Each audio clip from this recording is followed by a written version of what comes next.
The Benedictine church of Tabgha saw a multitude of pilgrims arrive on Saturday the 9th of November.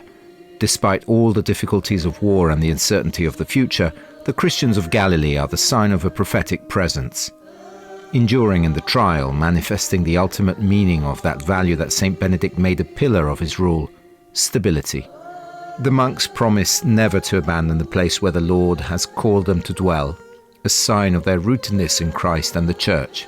In the same way, the Christians of the Holy Land are faithful to their vocation as living members of the mystical body, within a difficult context, the one in which they were born, which is, however, the same one in which Jesus was also born and lived.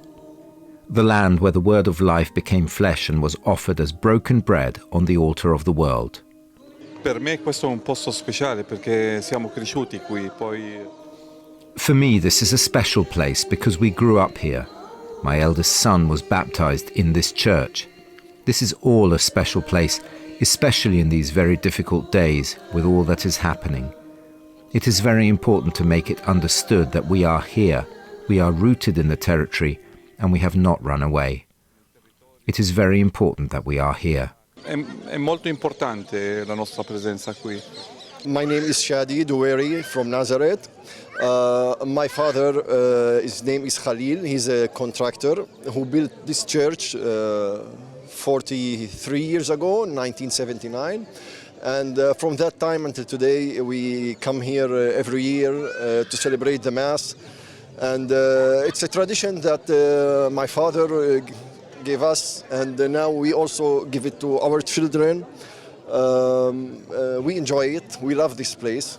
The atmosphere here is very, very nice. We also were baptized in this church, and we also baptized our children in this church. It's a very challenging period for us all, but I think that the only need we have is the faith in God. That's it, to enjoy this Holy Mass every year, and we come every year, and we will come next year. Especially we Christians, I can really say that very clear, and I'm a little bit sad because if you see, I have the feeling the Jewish world, it's in very strong solidarity to the Jewish brothers and sisters here in the land.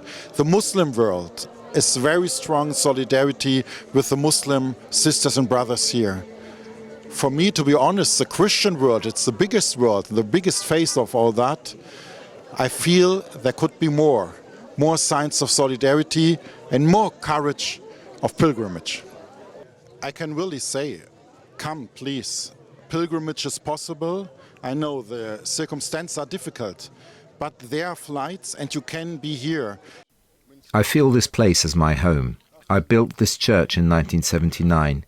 It took me 3 years, but then I stayed here for another 44 years. The multiplication of the loaves and fishes tells of a God who takes man's poverty and transforms it into an inexhaustible principle of sharing. Jesus revolutionizes the logic of domination and that of overpowering. He listens to the hunger for life that devours people and responds by offering all of himself in the Eucharist, which is the highest and most fulfilled sign of love. Today, the Christians of the Holy Land need to see the love and solidarity of their brothers in Christ. They need to see that Christians are not afraid to come to the holy places. I think in these days we feel very weak. We feel it's, the situation, 5,000 people hungry with Jesus. And Jesus starts the solution with a child, with a boy, with 5 bread and 2 fish, and said, come on, let's share, let's distribute. And for me it's really the sign of love, that a child who has no power, but who has the power of love. And very often this political thinking, we think, oh, the powerful people are these are with the weapons and others. But we trust in God, and we trust in the power of love and the power for forgiveness. I'm sure and I'm convinced, and that's my faith and my hope, Jesus is now also with us, with our hunger and thirst for peace.